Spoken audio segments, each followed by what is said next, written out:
Hey everyone, just want to bring you a new Tempest Rush Sweeping Wind build with the new patch 2.4.1. There's slight changes to several legendary gems and the Sun Wukong set that make this build even better. During the last season, I made a video with a slightly altered build that used a Mantle of Channeling in place of the Sun Wukong Shoulders and a Ring of Royal Grandeur in the Kanai Cube.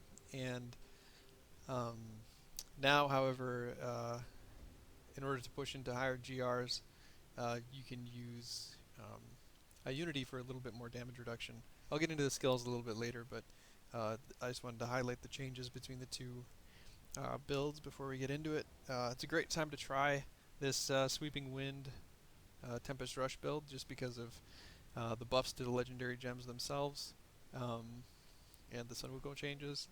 Um, So I just want to go over the items quickly and the reasoning for using each item, and some alternatives you can use if you like. So Sanwuko set is kind of a no-brainer. You get some net damage mitigation from the 2 set. You get a little bit of crowd control with the decoys that spawn from your Sweeping Wind being active. And then the biggest thing is you get a huge damage bonus to Tempest Rush when you have the 6-piece on. So that's kind of a must in any Sweeping Wind Tempest Rush build, in my opinion. Um, yeah, so Sanwuko set is, that takes up a bunch of spots here, 6 of them. So you got a few left over. The Caesar's Memento also is kind of a no-brainer for any Tempest Rush build. Um, the cool thing about this is it buffs the damage that your Tempest Rush does to blinded, frozen, or stunned enemies by a lot. So you want to maximize this percentage on the legendary affix. This rolled pretty well. I'm playing on PTR right now, so all these rolls are pretty decent. I don't expect myself to find this kind of thing on non-PTR, but if you find it, that's good. Belt, Kairoshiro's Soul. This actually, initially it was one of those things that didn't look super useful, but coupled with the balanced Daibo, it's really, really good. So Sweeping Wind gains 2 stacks every second. It does not deal damage. So this will bridge the gap between mobs. So as you're running through Tempest Rushing, you'll be spending Sweeping Wind stacks, but you'll also be gaining them back. So you won't actually ever lose Sweeping Wind stacks, um, which is good because you need to keep them up to get your damage reduction. And so it's important, imperative that you keep up your Sweeping Wind for this build for your survivability, and you get the extra crowd control and that kind of thing. So this is actually really good. It adds a little bit of damage to Sweeping Wind, 122%, but it's not going to be your main damage dealer. It's just kind of like a support skill, more or less. I've seen several other Sweeping Wind builds that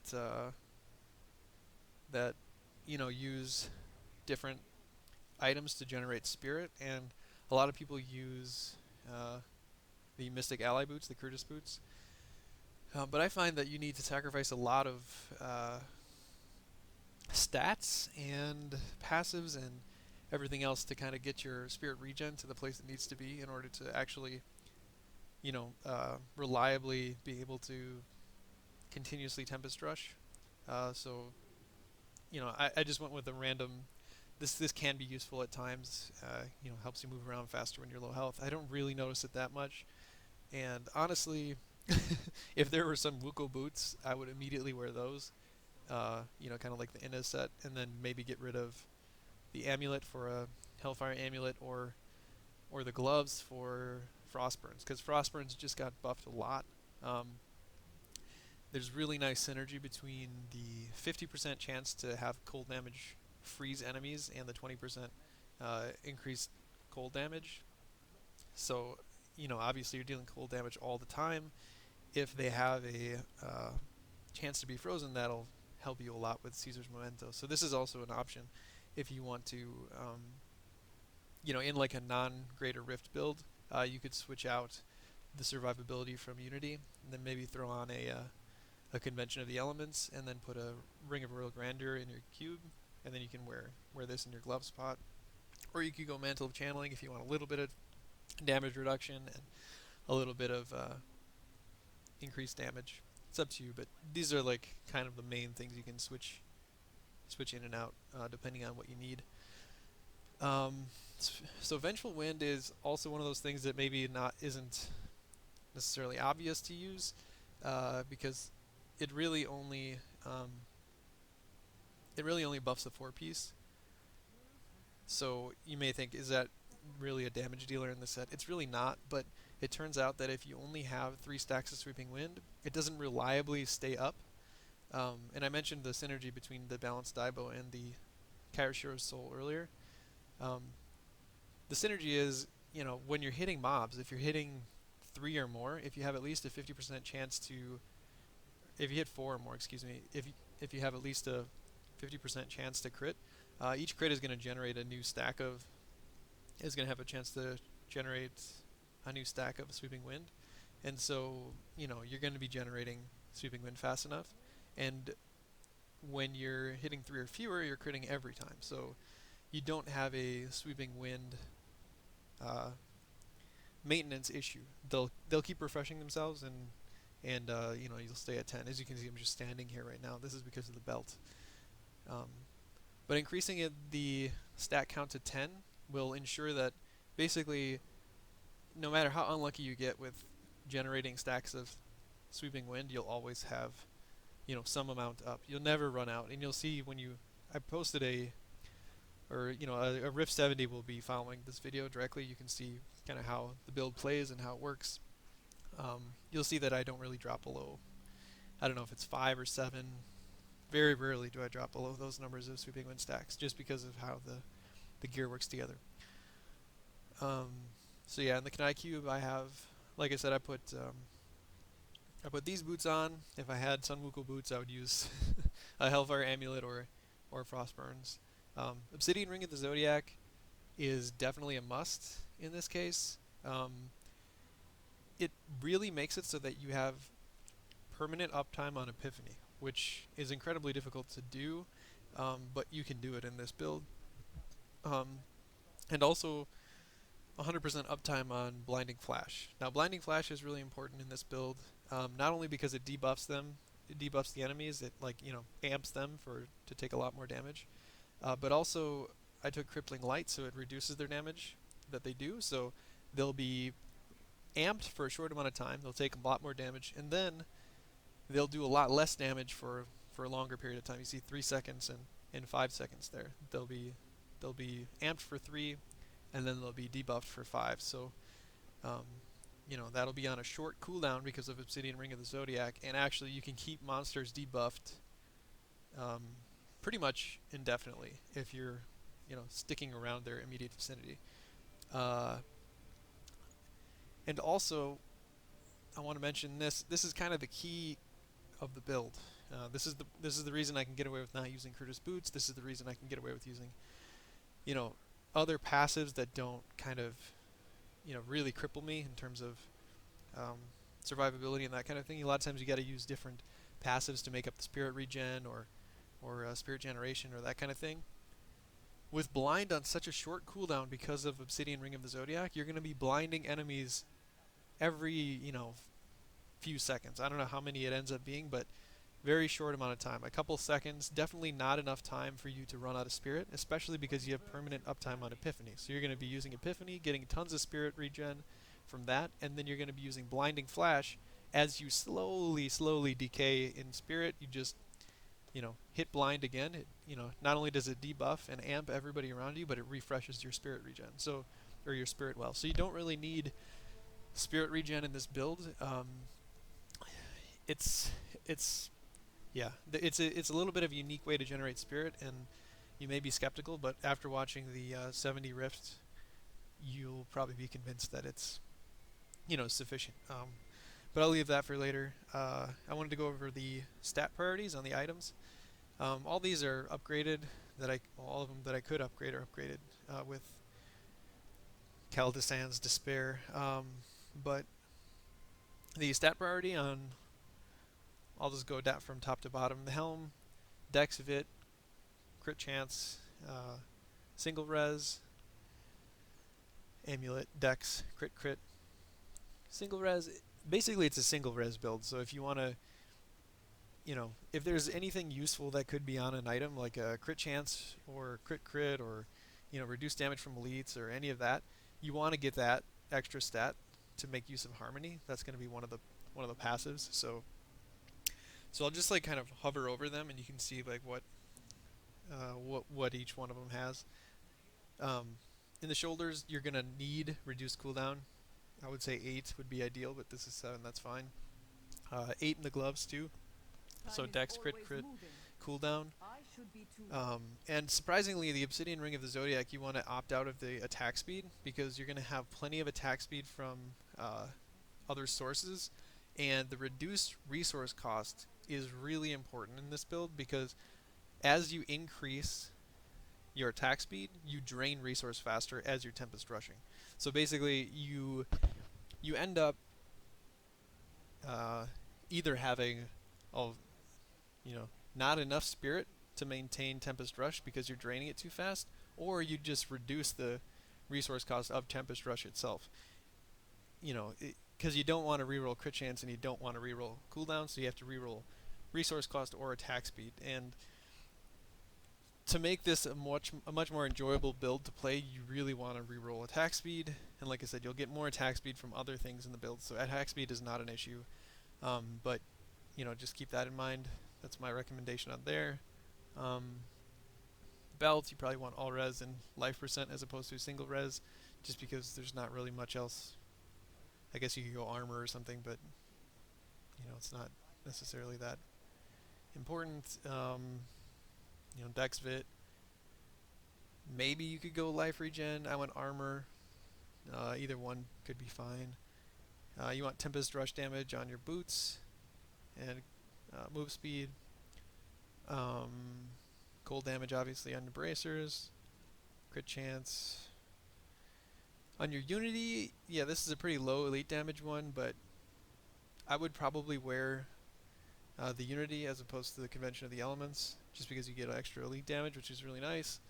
And you lose the crit damage, but I don't know. You could play around with this to see what works better for you, but that's the stat priority on Unity. And then balance. Balance is a tough one. It's hard to find a good balance, it turns out, at least for me. The Tempest Rush damage is huge, so that has to be a good roll. I would say 175% or higher is a must. I mean, obviously, if you don't get that, that's fine, but, that's what you should shoot for. I had a non-ancient one of these that had Dex 10% damage, 10% cooldown, and was a pretty high roll. That was a really good one. But you're a little bit more squishy when you don't have this 1300 or whatever it is, 1260 extra vitality. So I've realized that it's actually nice to have that vitality buff there as opposed to the 10% damage buff, because you're doing plenty of damage. If you were going to try to do the most amount of damage you can possibly do and still stay alive, you might trade off doing a little bit more damage and killing monsters in the rift faster for actually dying a couple times, but it's up to you. I would say probably Dex Fit. Cooldown is a must here again. So you got cooldown on a few things here. You got it on your weapon, you got it on your Obsidian Ring, you got it on your gloves, and your shoulders. So basically everything along the left-hand side here, you have cooldown reduction in, and try to max that. And then that'll get you permanent uptime on Epiphany, and also you'll be able to use Blinding Flash as many times as you want. Okay, so I think that's basically all of the items. I'm trying to think if I missed any here. I don't think so. So then, moving on to the legendary gems. So I mentioned in the beginning that the legendary gems got buffed. So I used to use a Bane of the Trapped up here, but now that there's this reduced damage from elites, this is probably the go-to, especially for greater rifts. As you can see, my levels on these aren't very high; they're only in their 60s.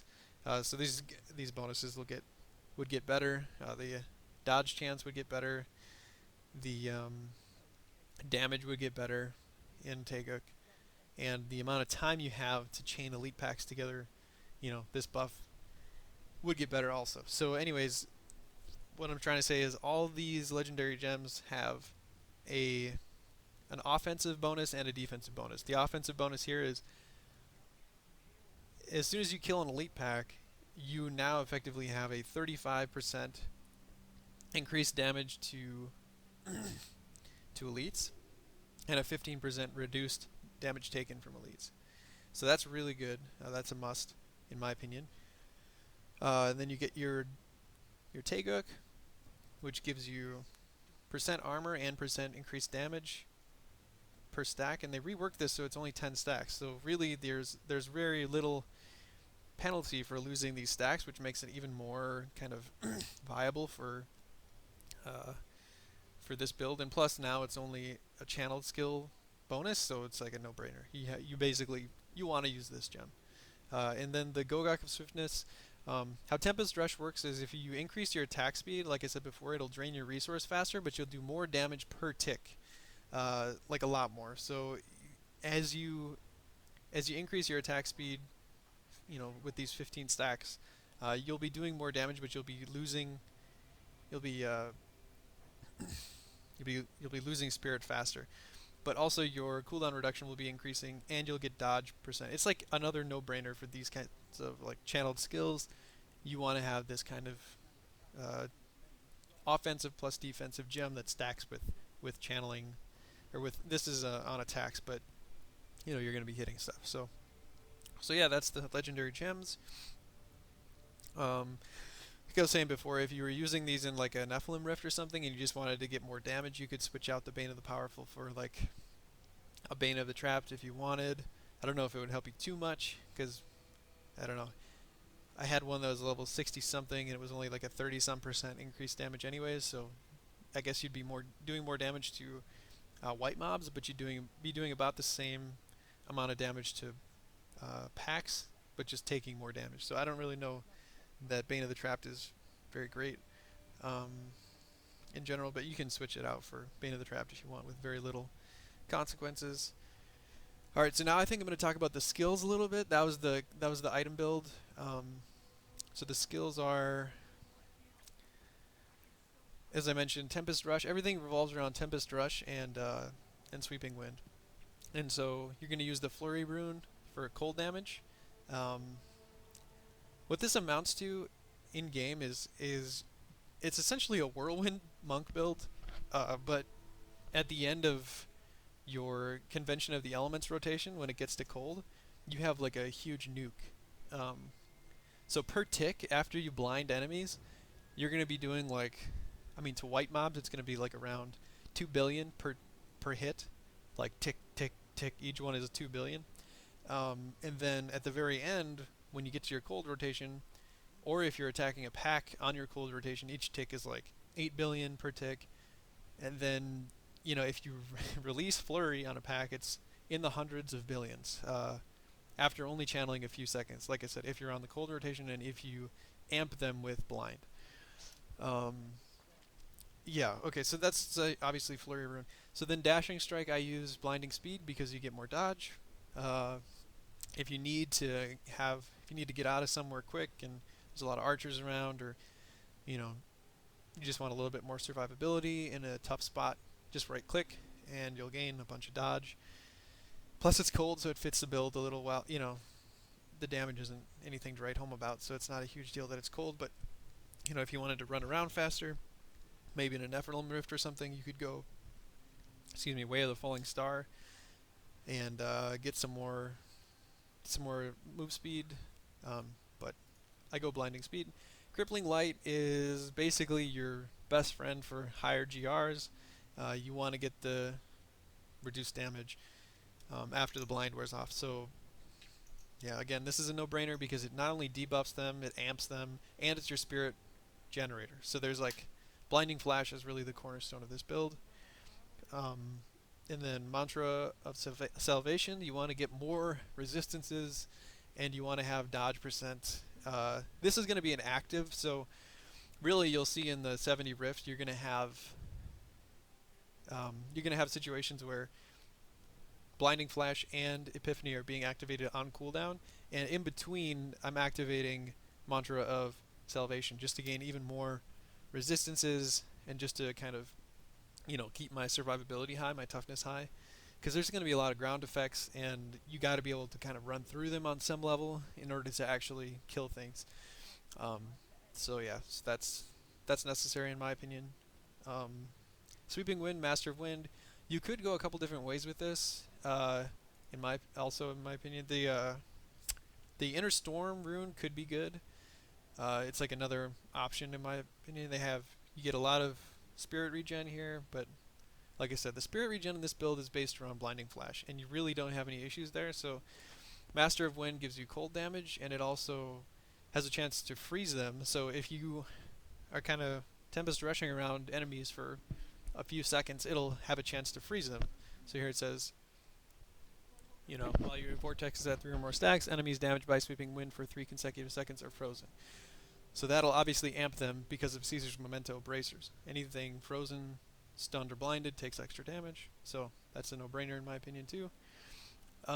Epiphany, another cornerstone of the build, definitely necessary for the spirit regen. Permanent uptime because of Obsidian Ring, and the 50% damage reduction is huge. So you're getting 50% damage reduction from the Sun Wukong set for having permanent Sweeping Wind up, and then you're getting Epiphany, permanent 50% damage reduction from Epiphany, and then you also have 50% damage reduction from Unity. So yeah, so you get a lot of damage mitigation out of this, and you're also taking less damage from elites from Bane of the Trapped, and Crippling Light is also doing a number on the incoming damage.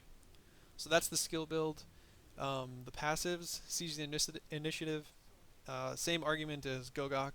If you increase your attack speed, you increase your damage, and you also increase your spirit consumption, but you increase damage per tick. So it's like, I played around with a couple other passives here, and Siege the Initiative seems like it's one of the best bets for this kind of offensive passive. Harmony, you need this definitely, because your build centers around single res, because then you can get all these other buffs. Like if you have to go Harmony. You'll survive more. Like in your armor, you can reduce damage from elites by 11% and get almost the exact same amount of all res. Yeah, I mean, like, it makes you more tanky. It's a great skill, no-brainer. Beacon of Etar, this is necessary for getting this permanent uptime on Epiphany and Blind, and you have to use this. This is a forced passive slot. And then Momentum, I played around with different things to put in place of Momentum, because Momentum is kind of like a 20%. It's like hard to tell kind of for me how much of a damage increase this is. In my opinion, you can switch out Momentum for Relentless Assault, which will just add on to your bracers bonuses, or even Determination. These are all just 20% bonuses, but since you're always moving, I just feel like this one should work better. Like in theory, I don't know the details about this, but if all things the same, if these are all 20% bonuses, these both have prerequisites, like things that are necessary. They have to be blind, frozen, or stunned, and while they are often, they're not all the time in one of those states. And so these to me are 20% with an asterisk, and this is just like 20% because you're always moving, period. So I don't know. It's worked pretty well for me. So I recommend that one. Yeah, okay, so Paragon, I guess, is next. So Paragon points, you want to go resource cost reduction, area damage, life on hit, gold find. You want to go resist all, armor, life regen, offense. You want to get your cooldown reduction first, then crit chance, crit damage, attack speed. And then here, just max out your move speed. If you need some more survivability, put some in vitality. Otherwise, everything goes in Dex. I must try this somewhere else. So yeah, that's basically it. Just to give you kind of an idea of what the numbers look like when you're actually, you know, fighting mobs, because basically a lot of the stat sheet changes as you start fighting. So let me just show with the thing up here what it with the little sheet damage thing here, what everything looks like. So this is T10, obviously. That ability is not yet recharged. So you can see you get up to up over 3 million, Your but the flaws ticks revealed. are all very high. I mean, they're all above, easily over 1 billion once everything's blinded. But yeah, that's what the I must wait toughness to and use that damage looks ability. like. So when everything is kind of oiled and running, you're looking at like over 700 million toughness and over 3 million DPS. Just to give you an idea of what the actual numbers look like on the stat sheet. And yeah, that's pretty much it. Like I said, I'll include a video of a 70 Rift that I did recently. And yeah, until next time, enjoy. Alright, as promised, here is a a level 70 Greater Rift that was done recently with this build. I just wanted to give a little bit of a voiceover to give you an idea of how to play it and what things to watch out for. So the basic idea is you're going to want to get in there and blind and debuff everything as fast as you can, and then basically wait for your cold rotation on Convention of the Elements to use your flurry explosion. One thing to keep in mind is that if you use blind, it's going to be on cooldown for roughly one full element in your Convention of the Elements rotation. So, for example, if it's towards the end of the physical rotation, you're going to want to just hold off hitting blind until you get to your cold rotation. Then you can get 2 flurry explosions out of one rotation. Yeah. So, and then also keeping your Epiphany up the entire time is going to be important. It's tougher, obviously, when you can't hit enemies, because if you're not hitting things, your cooldowns aren't refreshing, and everything is taking longer to come off cooldown.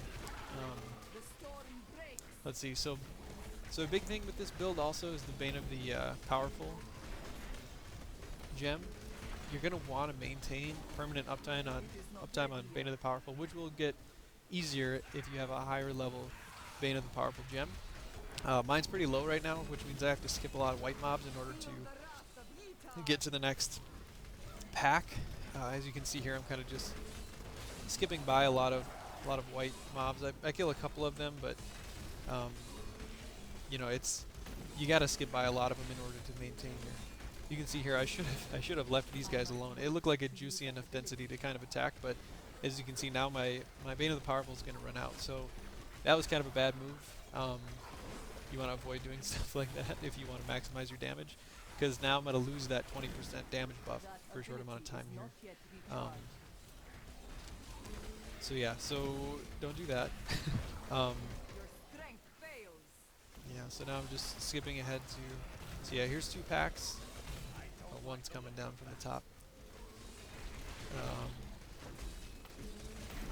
Yeah, so in this case, when you have shielding, it's, you don't really have to worry about managing cooldowns as much. But in a situation like this where there's a lot of ground effects, you're gonna want to be hitting blind on cooldown, hitting Epiphany as soon as it comes off cooldown, and also you're gonna have enough reduced resource cost reduction to also use your active mantra in between. So you're going to be activating that as often as you can when you're in these situations where you have ground effects like Molten. Well, there's no Molten in this case, but like Desecrator, Plagued, all those. Oh, also Wormhole, horrible. Really, really bad for this build. If you get sucked into Wormhole, obviously it cancels all your flurry stacks, and also what's worse is it transports your flurry explosion to wherever you get wormhole to. So it's really bad news. So you want to avoid wormhole at all costs. Even when you're in epiphany mode, it can suck you away. So definitely watch out for that. Um, Another kind of interesting thing you can do with this build is, if you want to, you can nuke with dashing strikes. So you can just right there you saw I dashed, and then where I ended up, it did a ton of damage just because it took the flurry explosion with it. So the flurry explosion explodes at the end of your dashing strike in the same way that it explodes on the other end of wormhole. So so you can use that, but the unfortunate thing about it is you can't blind before it explodes. So immediately after you get to the end of your dashing strike, your flurry explodes, so you don't have time to blind them. So that's kind of a bummer. So you generally don't want to use that unless you're kind of dashing in place, and it gives you a little bit more dodge chance if you're using blinding speed, which I typically use and I'm using here. Yeah, so again, if you think about the balanced Daibo, the fewer enemies you hit, so if you're hitting 3 or less, you're getting guaranteed crits. So that applies to the flurry explosion. So you want to make sure that, like, if you're fighting a really tough pack, if all you have left is like the gold elite, you want to like make sure you're just clipping them with the side of that explosion, so you can kind of use this balance buff. If you're using the balance buff on your flurry explosion, it's basically the best case scenario. In cases where you have high density, you're not going to want to worry about like hitting the fewest enemies possible with your flurry explosion, but you know, in a case where there's like 3 like this, you want to kind of try and make it so only the 3 of them get hit with your explosion. So you can see I let up on the flurry stacks there a couple times just to kind of get multiple flurry explosions within the cold rotation. Another thing I haven't mentioned yet is just that in this build there's a lot of one thing that is a really frustrating mechanic that I wonder if if Blizzard will change, because it seems kind of incongruent with the way that this is meant to be played, is you have to interact with things on the map. And of course I'm referring to doors. Unbreakable doors are kind of the bane of this build. You have to literally waste, like, you know, if there's no more enemies and you have to open a door to get to the next area, you're kind of stuck doing that, which is, you know, kind of annoying. Another thing to watch out for is, or to keep in mind, is that if you have the option of fighting a gold pack or a blue pack, definitely fight the blue pack, because Bane of the Powerful only refreshes when you kill all of the white elites along with the yellow elite, as opposed to you only have to kill, you know, 3 or 4 or however many blue elites there usually are, just like 3 or so. But you have to go and chase down every single white elite to get your Bane of the Powerful up, which can be annoying because you get your globes from the yellow. So keep that in mind. You can skip the yellows if there's a blue nearby and kind of bypass them if it looks like it's going to be close on time. Now the 70, I don't know if the 70s. Oh, there's a wormhole again. 70s not so bad. I don't generally die in 70s. I can't remember it. It doesn't happen very often. And when it does, it's kind of a freak incident. There's just a whole bunch of maybe 3 packs and tons of ground effects and that kind of thing. It's relatively easy to stay alive. But when you get up to like 73, 74, that's kind of where this build starts to max out. I haven't beaten a 74 yet, but I haven't tried it yet. I just got up to a 73 last night. But I think you could probably get to 75 if you got some really good gear for this build. My gear isn't maxed or anything. The legendary gems aren't maxed. There's some non-ancient items. I think this is a good representation of where this build can go in a, I don't want to say casual player average season, but like someone who's pretty dedicated to the Tempest Rush build can probably get to a 70 relatively easily. But above a 70, like 73, 74, 75 might be kind of like the upper limit for this kind of build. As you can see here, So here there's tons of ground effects, tons of fire effects, and generally once I'd say in every, I don't know, 10 or 15 packs, you get one of these packs that just has the horrific combination of ground effects and multiple meteors. And my two lowest resistances right now are, they're like 1900, but they're still my lowest, are fire and arcane, and of course that's kind of the perfect storm here between the meteors and the arcane, and it's just, yeah. So you'll run into these every once in a while, but just remember to use your W, your mantra activation on cooldown, and your dashing strike to increase dodge if there's any type of ranged attacks going on, and obviously blind on cooldown to debuff them, amp them. As you can see, there's like, I'm coming close to death, but it's one of those things where I'm running on top of a ton of ground effects, so that's the reason it's happening. You can relatively easily run away and heal up, especially with the potion. Just run away for a short amount of time, come back and start doing damage again. But yeah, usually the horde, the monsters with horde are the hardest because you get the most ground effects on them, and so like if it's horde arcane, it's just so many arcanes that you just can't. You gotta just kind of take it slow and pick them off little by little. I also want to mention that the flurry stacks, there's kind of like you don't want to hold it for too long, because there is the possibility that the flurry explosion doesn't crit. So there's like I haven't done like a mathematical analysis on this, but there's an optimum. So you don't want to hold it beyond like 2 rotations on just regular packs. The Rift Guardian is a different story because it's only one boss. So you want to hold that one as long as you can, and just release it on them. So the Rift boss is coming up. I think I went through, we can count the rotations that I went through, but it was, I think, 1.5 trillion damage on the crit. And that's easy, that's only a couple rotations now since Tempest Rush got buffed. But yeah, we'll see. But yeah, in terms of fighting individual packs, you want to just hold it for one or two, maximum, probably just one rotation. You can even blind and release flurry on elements in between cold, but you definitely want to make sure that you're blinding and releasing flurry on cold. That's a must. Okay, now so I got Bone Warlock, unfortunately, so he's going to be summoning guys, and that means that Balance doesn't get its guaranteed crit unless I kill off all his little friends. So I'm at cold already, and I'm over 100 stacks on flurry. And so one thing about, you got to watch out for those wormholes. Yeah, he's kind of a nasty boss to have actually for this build, but yeah, so less than 3 mobs, so I'm solid, 3 or less, above 100 flurry stacks. So yeah, I don't know if you saw that, but it was 1.5 trillion crit, and that's how the boss fights go. You just gotta stack it for a little while and then release it before Bane of the Powerful wears off, and you'll be golden.